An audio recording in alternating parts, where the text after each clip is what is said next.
Welcome to Wayne's Old Time Radio Page channel. I'm Wayne, your host. These programs are brought to you by support of our listeners. You can give your support at Patreon or PayPal, either one. There's clickable links in the description below. Thanks for your support and enjoy the shows. If you'd like for me to get you a shout out, there's a link to PayPal in the description below. Leave us a donation. We'll get it up here for you. Just tell us who you want it to. You, a friend, a girlfriend, a wife, spouse, whatever. And we'll get it up here.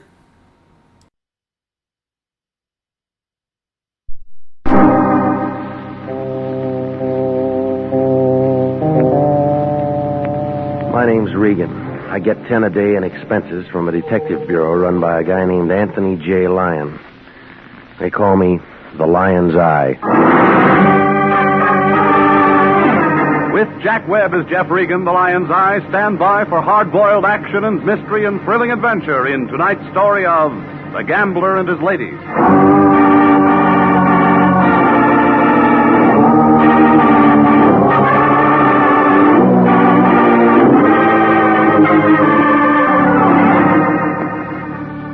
You find it in Hollywood, on Taft Avenue. 4-story apartment building, the color of a rainy afternoon. They call it the Havenwood. It sags in the middle like a tired frankfurter. That's where I live. Apartment 3K. 2 rooms with a pull-down bed and a pair of windows that stick when it's hot. Oh, the view isn't much. 6 strands of telephone wire and the head of a shaved-off palm tree. Beyond is the city, L.A., spread out on the map like a raw egg with a broken yolk. Oh, the town's all right, I guess, if you can afford the sedatives. The Lion likes it. He set himself up as a receiving clerk for trouble, and I work for him. It was about 11:15 Tuesday night when my phone began making itself felt. Turned out to be the Lion breathing hard. It figured he was running his fingers over a greenback.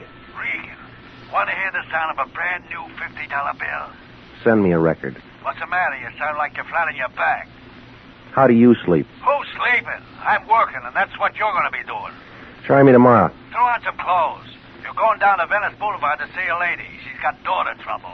Well, marry her off. She didn't pay us $50 for that. The problem goes deeper. How much? She'll tell you. I want it from you. I don't know it all for sure. Don't you ever check into things? I do the general work. You get the details. Yeah, you drag a wet rag over the 50, and if the ink stays on, we got a client. That's insulting. How would you know? Regan, you don't want to keep a lady waiting. Now get a move on. Give me the name. Mrs Eleanor Bascom, Pierpont Hotel. Yeah? And phone me after you talk to her. What for? I want to be sure it's legit. Do you care? Better make that call to me tomorrow after 10. I'm sort of going to be tied up till then. Doing what? Sleeping.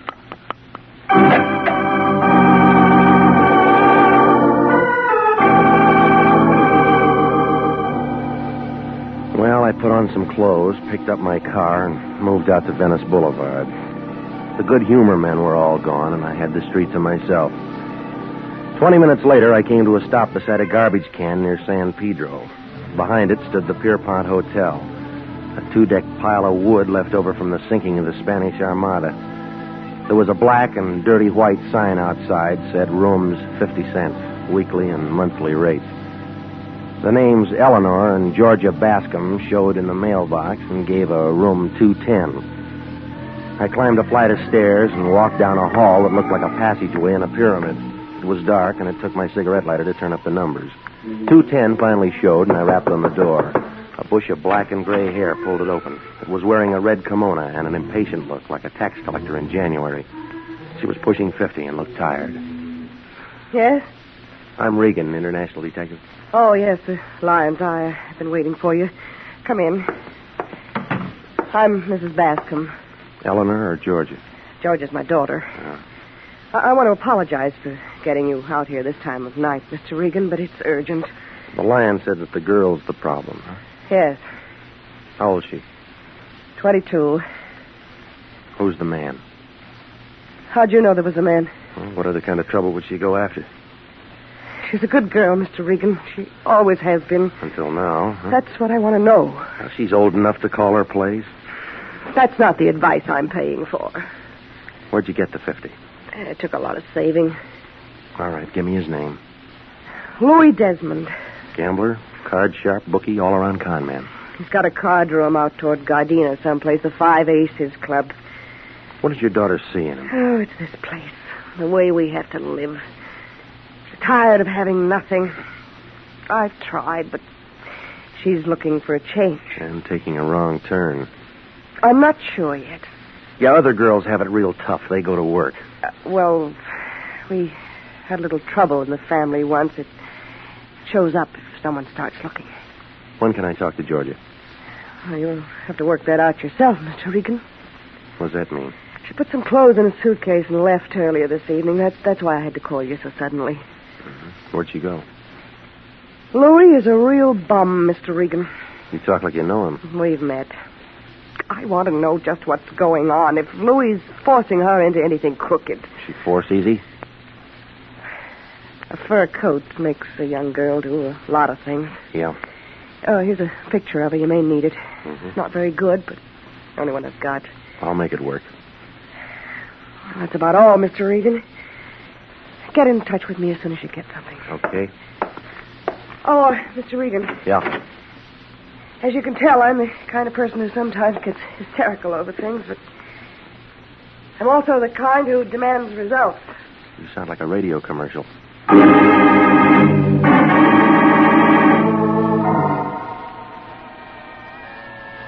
It was after midnight when I followed the fog out Vermont toward Gardena.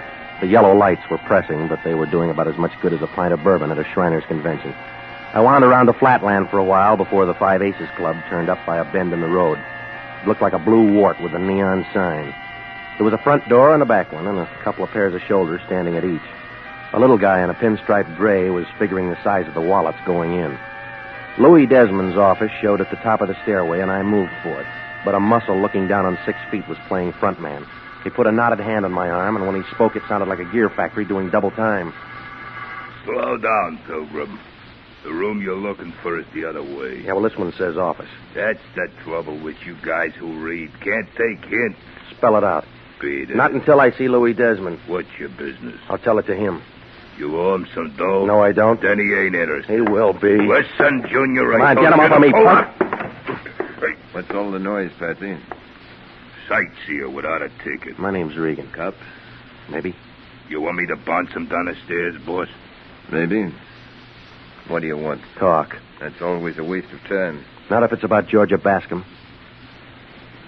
Come on in. Never saw you around here before, Regan. No, I can't afford it. Oh, don't say that. Some people go out of here with more than they come in with. Yeah, you. Guess you're right at that. Cigar? No thanks.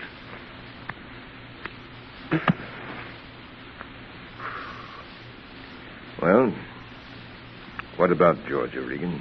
You tell me. That doesn't add. You came to see me. She's got a worried mother. They're all like that. Now, this one figures you're doing a little forcing. Oh. You'd know more about that. Give me a clue. Blackmail, maybe? You're a kick. Arthur Godfrey'd love to get a hold of you. I come too high. Let me give you some good advice. Go home and pull a blanket over your head and say it's all a bad dream. You know, you talk a lot, mister, but you don't say much. What's the hold on Georgia?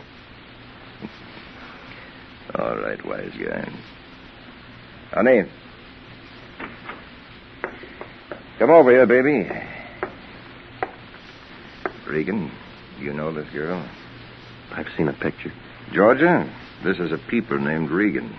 He come to rescue you. But what for, Mr. Regan? $50? My mother gave you that to come and take me back? Something like that.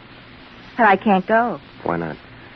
Well, Go ahead. Show him, baby. look, Regan.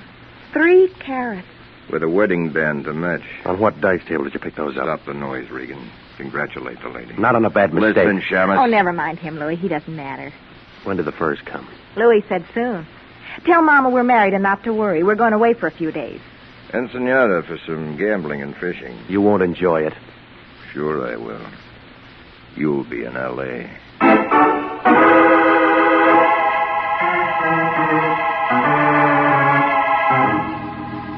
The alley behind the Five Aces Club hadn't been dusted in a week.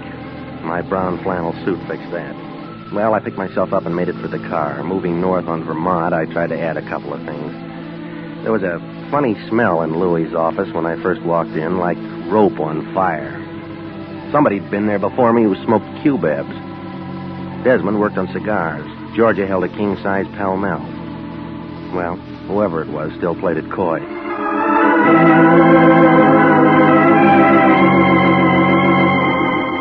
About 1 o'clock, I started raising a small campaign with the Lion's door knocker. His dream must have been a real good one because it took him 10 minutes to get to the door. He was wearing a nightgown, and he looked like a poor imitation of the Fisk tire ad. All that was missing was the candle. Regan, I told you not to bother me until after 10 a.m. It's no bother. Get out of here, let a man sleep. Your dreams will be bad. What do you mean? You just lost a client. What's the matter, the money phony? Georgia Bascom married Desmond. There's nothing I can do about it. Well, think of something. Say you married her first. You're out of your mind. So it's a bad idea. Get a good Yeah, I already have. What is it? You give Mrs. Bascom her case back. Well, you can't do that. Try me. Think a minute, Regan. She's come to us for help. A lonely woman with no place to turn entrusts her trouble to International. You got that 50 spent? It's not the money. It's the moral obligation. Oh, stop it, will you? You don't give blood anymore since you found out somebody'd pay for it. You're getting out of line. You're the only guy in town who can turn a shaving cut into a bankroll. That's enough. Well, let's do it this way. You go over to Mrs. Bascom and give her the lowdown. Let her decide if she wants you to carry on or not. You sure go to a lot of trouble for a 50. I need a lot of new stuff around the place. Well, it's close to Christmas, right to Santa Claus.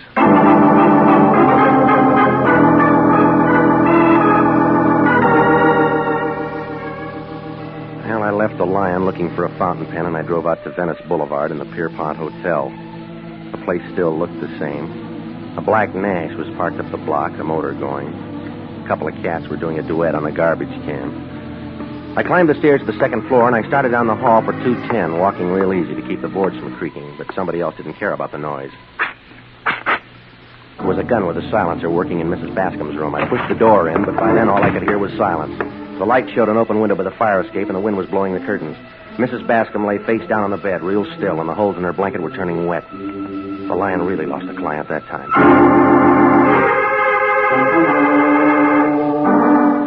Well, it didn't take Sanducci and the boys long to get there. The fingerprint men and the photographers went to work in the room. Sanducci picked me. He had a grouch on like a fat lady in an upper berth.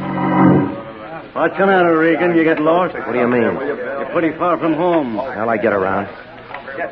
Who is she? Name's Eleanor Bascom. I know that. What'd she do? Where'd she come from? I don't know. What were you doing out here? She called in the Lion. Her daughter ran off with Louis Desmond. Oh, he in it? How far? Ask him. Mrs. Bascom wants you to bring her daughter back. She wanted to know if the girl was moving into a racket. Was she? I haven't found out. I should have known better than to ask a detective. Why didn't she call us? She was behind on her taxes. What do you do, Private? Sit up nights figuring ways to make my job harder? You through with me? No. Who killed her, Regan? I don't know. Bad choice of words. Go check a black Nash parked up the street. Got a license number? No, I haven't. Thanks a lot. Look, I'm no medium. I didn't know she was marked. Any other big ideas? A few. Well, keep them to yourself. They're all wrong. Now get out of here. Yeah. Say, Sanducci. Yeah? The Lion can handle another client now. So what? Want to sign up?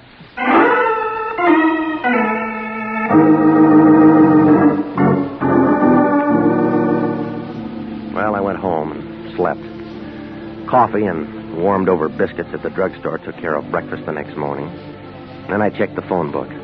Louis Desmond's home address turned up on Rodeo Drive in Beverly Hills, and so I drove out there. It was on a corner. A 2-story colonial place with white colors and green shutters. The doorbell sounded like a second chorus of the Hollywood Bowl. The Japanese maid let me in, and I waited in the anteroom. That's when I caught that peculiar smell again. Somebody had just been there who smoked those cubeb cigarettes. Well, a couple of minutes later, a tall blonde fighting 30 stepped up to me. She smelled like she just crawled out of a bottle of Platine. It was a bright morning, but she had the kind of look that had you wishing for an eclipse. Well, what do you want? Louis Desmond. Census taker? No. What's he done? I don't know yet. Where is he? I don't know where he is. He didn't come home last night. Lots of work at the office? Card room out in Gardena. Lots of work out there? He didn't say. He doesn't tell me everything. Should he? Depends on what you think of your marriage vows. Who are you? His wife. Want a drink, mister? Sure. What'll it be? Yours? Bourbon. You pour. I don't know when to stop. All right.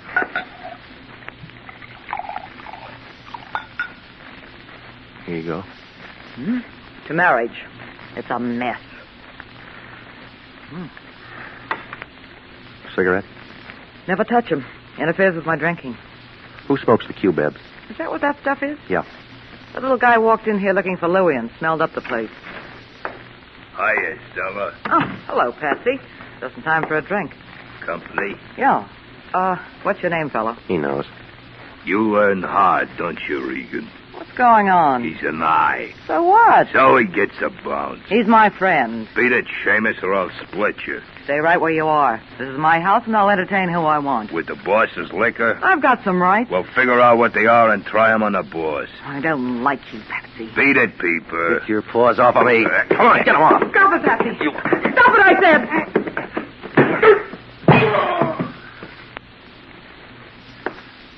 Well, you hit him pretty hard, lady. No, I didn't. His head's soft.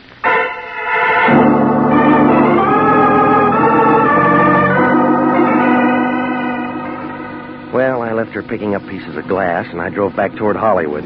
I was moving east on Sunset, trying to make some sense out of Desmond's domestic life, when I spotted that black sedan again. It was doing a real bad tag job on me.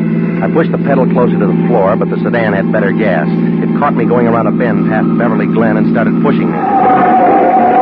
Oh, it was a great place for a boulevard stop, but none showed. All it did was a reflection in my rearview mirror of the driver in the black sedan. It was feminine, and the voice spelled out Georgia Bascom. That's when she moved in for a closer look.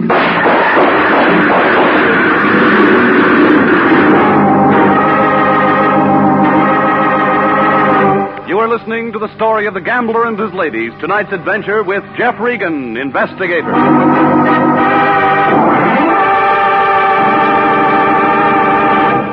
Listen, this is good news. Good news for you if you're between the ages of 20 and 26 and a half, married or single, a high school graduate, and want to fly for the United States Air Force.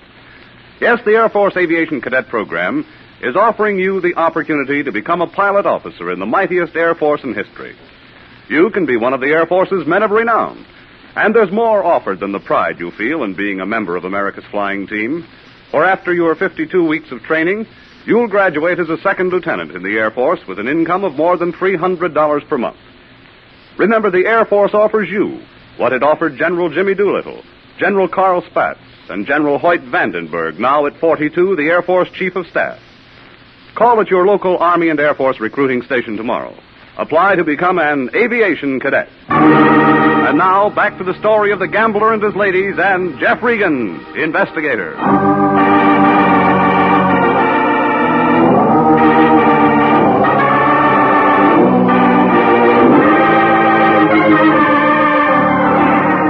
Well, things were moving as fast as the last reel in a Western movie.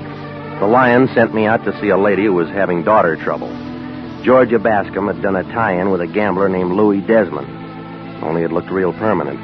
She was wearing his wedding ring, and the mother ended up carrying a couple of bullets, and homicide moved in. That's when I met a blonde at Desmond's house who said she was Louis's wife. Well, I was working on the mess when a black sedan with Georgia at the wheel ran me off the road, and the slugs began to fly. I peeled myself off the side of the hill, and I got in touch with the police. Sanducci took over and invited me to headquarters for some more talk. He put me in a little room with pale green walls and sat behind a big desk chewing a dead cigar. It was taking me all in like a Hoover vacuum cleaner on a dirty rug. Well, how do you feel, Regan? All right. You shouldn't. Why not? Looks to me like from here on in you're a marked man. I'll get along. It'll be real interesting to see how. All right, now look, have you got something to say? Maybe. Well, let's hear it. Relax, Regan. You're not going anyplace. You can't hold me. I was the one who got shot at. Well, that's enough. I'll work out a way to hold you for creating a disturbance. It won't work. Listen, you. The bullets we pulled out of your upholstery matched the ones in Mrs. Bascom. So what? So we figure she was knocked off because she knew something somebody didn't want said.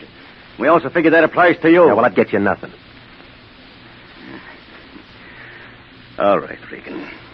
Play it your way this time. You'll come running back when the heaters close in. Don't make book on it. Well, if you got to get yourself knocked off, Don't mess up our city street. Yeah, I'll be real careful. Oh, and wear a dark suit that save our morticians a little trouble. That all? Yeah, go on, beat it, sure. Oh, Regan. Yeah. E buffy de tu padre. What's that mean? Your father's mustache.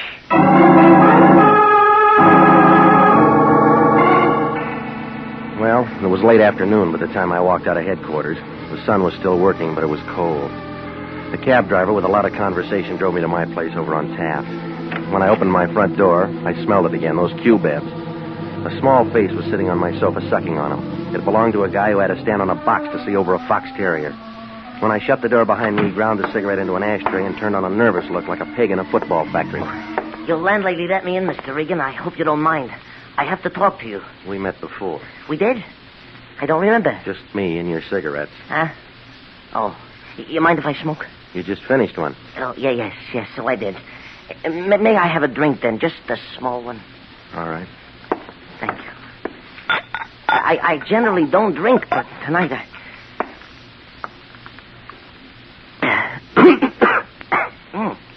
Yeah, thank you. Now, I barely know where to begin. Well, you better figure it out. You haven't got much time. Yes. Well... Start with a name. Is that necessary? Yeah, it is. Loper, Max Loper. I'm a businessman. What kind? What kind? Furrier. Yeah, I'm a furrier, Mr. Regan. All sorts of furs, ermines, nice. Generally, I prefer sable, but it depends on the woman, you know. What does Georgia get? Beg pardon? Let it go. I'm not the man I used to be, Mr. Regan. My fortunes have changed. Yeah, it changed.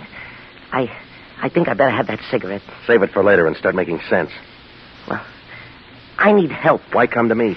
Well, Mrs. Bascom thought enough of you to ask you to help her. You see, I know Mrs. Bascom. That is, I knew Mrs. Bascom. Her death was so sudden. It was forced. Yeah, so the papers say. But, Mr. Regan, I want you to know I didn't do it. Who said you did? Well, nobody yet. But I didn't do it. Look, why tell me? There's nobody else I can tell. Try the police. No, that's what I can't do. I want you to prove to them that I wouldn't do a thing like that. Loper, what's your tie-in with Desmond? Desmond? Why? There is no tie-in. You were at his card room. I smelled your cigarettes there. You got nothing, I guess, and you went to his house. Mr. Regan, that's got nothing to do with it. I think different. But you're wrong, all wrong. Convince me. I didn't do the murder. That's what I want you to tell the police. Who did? I don't know. Well, now I think you do. Come on. Who killed George's mother? It was her stepmother who was killed. Give me some more. Oh, you got me all confused. I guess coming to you for help was a bad idea. Something was. I'll find somebody else who doesn't ask so many questions. I better go. No, not yet, little man.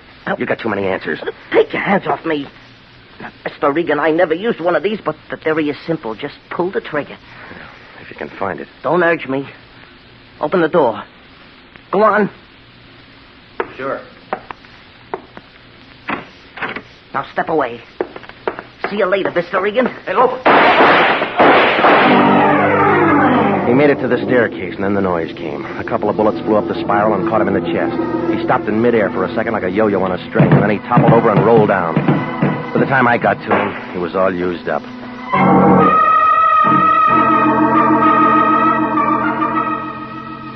Well, a call into homicide brought some of the boys out, and they took care of him.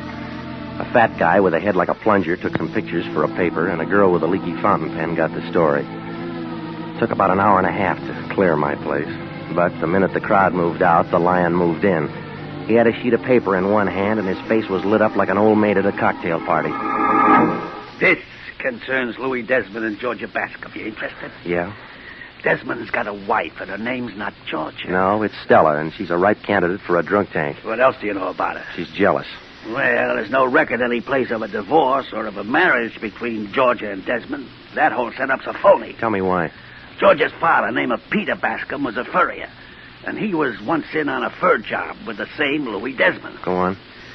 The old Bascom ended up with a bullet in him, and Louis with a pile of dough. How did it work? I can't find out everything. You got to do something. You know a Max Loper? Never heard of him. You got an address on this Georgia?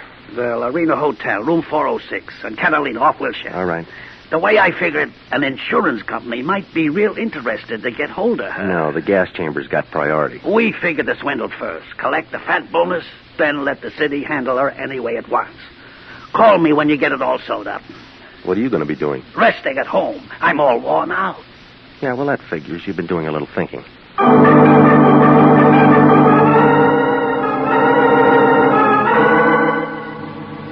Arena Hotel, 6 stories of plush carpet and gold paint.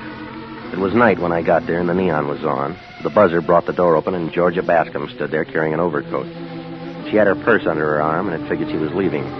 When she saw me, she turned on a surprised look. Oh, Mr. Regan. Moving out? Just a little errand. It'll keep. Shut the door. Now, see here. Shut up. Well, that's a lot of nerve. Don't let it bother you. There are bigger things. Like what? A fur job you and Louie are working on. What are you talking about? And a little murder. Throw your purse on the sofa. I will not. Come on, lady. It's getting heavy. Now open the closet door. Come on. There. I hope you're satisfied. I'm not much on fashions. Read them to me. 3 ermine, 3 sable. 10,000 apiece. More. Max loafers. Yeah. Well, you can't wear them all. You got a friend? I don't need one. All right, sis. What is it? Nothing. That's your version. You could be wrong. When'd you marry Desmond? Last week. Bad answer. He's got a wife named Stella. Bigamy will get him in trouble. Well, that's his problem. No, it's yours, too, if the courts can prove you knew. All right, I didn't marry him. Then why the wedding ring? Hey, you ask a lot of questions. Yeah, I do. Why don't you get out of here? Louie's not new on fur jobs. He knows how much work it is to palm him off. You're talking to yourself. Loper never got to outlive a double cross. What are you going to do with that? Nothing. Homicide will work it out. I didn't kill anybody. You'll work up a sweat proving it. Louis did it, honest. He killed my stepmother because she knew how the job worked. He gave it to Loper, too. He would... Hiya, friends. It must be raining. The worms are coming to the top. Hello, Louis. Regan's got it figured. I was just stalling him till you got here. Sure, Georgia. I know. Honest, Louis, honest. I didn't mean to say you did the knockoffs. We'll talk about it later. You better finish it now. You're not going to be around. We'll see. They got a spot all staked out for you up north. Isn't that interesting? Regan, I got a set of instructions for you. I want you to be real nice and follow them. What's in it for me? You kill me, Seamus. I'm holding all the cards. You want to rake in the pot. I better get going, Louis. We shouldn't be seen together right now. Slow down, baby. I got something for you, too. But, Louis, Big mouth. Big mouth. Look, you didn't have to hit her more than once. She got off easy. Everybody's got 32 teeth.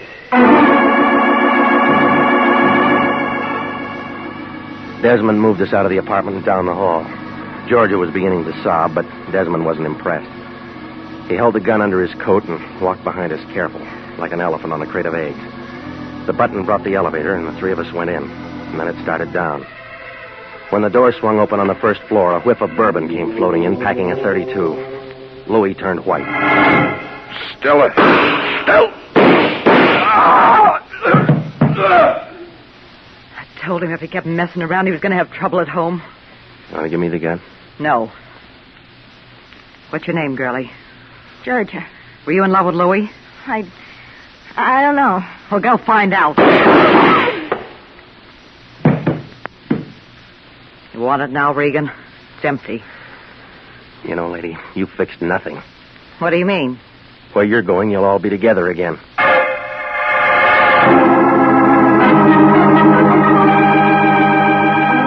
Well, it was all over fast, like a $1 dinner. The coroner's office sent out some boys for Georgia and Louie, and Sanducci picked up Stella. Desmond had himself a pretty good thing. Do a tie-in with a furrier and move the furs across the border with nobody making a fuss. Oh, it was slow work, but $10,000 a week's pretty good pay, and it was real safe. Loper wasn't going to say the furs were even stolen until they were turned into money. Of course, he never got to say it at all. Everything would have been all right if Stella didn't see green every time Louis saw blonde.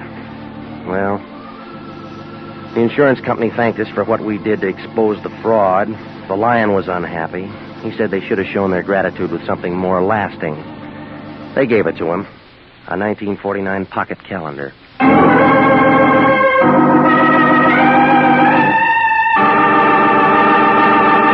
Jack Webb is featured as Jeff Regan, with Herb Butterfield as Anthony J. Lyon. It's CBS at the same time next week for more hard-boiled action and mystery with Jeff Regan, Investigator. Written by Larry Roman, produced by Sterling Tracy. Included in tonight's cast were Mary Lansing, Marvin Miller, Pat McGeehan, Lorette Philbrandt, Jack Petruzzi, Yvonne Patey, and Sidney Miller. Original music for this program is by Milton Charles. Bob Stevenson speaking. This is CBS, the Columbia Broadcasting System.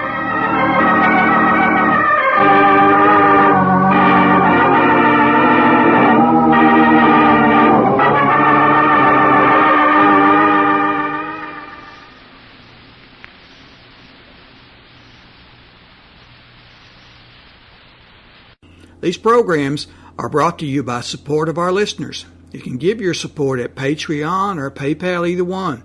There's clickable links in the description below. Thanks for your support and enjoy the shows.